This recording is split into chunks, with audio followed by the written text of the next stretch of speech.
2003 Buick Rendezvous, we call her Bessie, and this time the starter went out while we were at the grocery store up the street.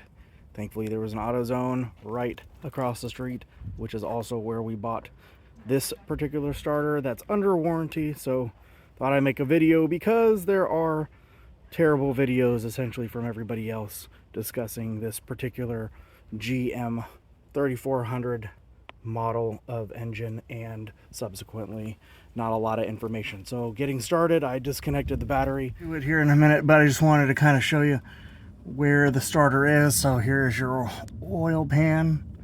The starter sits kind of in an awkward position if you've never done this before, and it's right up in here.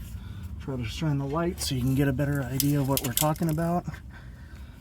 There's a little plastic bolt that I'm now shining the light on right there. Oil pan there, but the starter itself is located right here.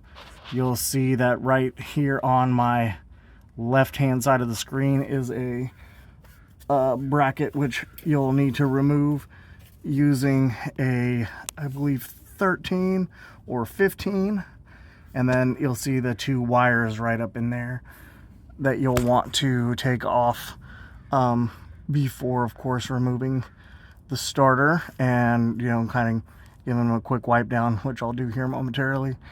And the process really boils down to those removing this right here, plastic piece, to access another bolt, then these two, and then there's another bolt on the top, which other videos can kind of tell you a little bit more about.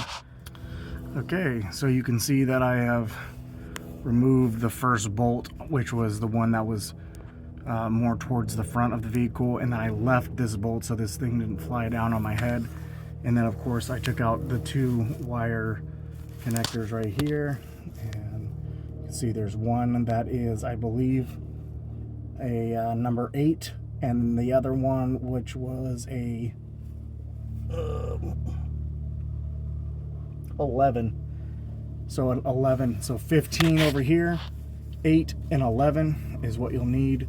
So here is the replacement starter got from Autozone locally, and we're just making sure that everything matches up. They did give us the washer and the nut on there, so it'll be hopefully a quick 1-to-1.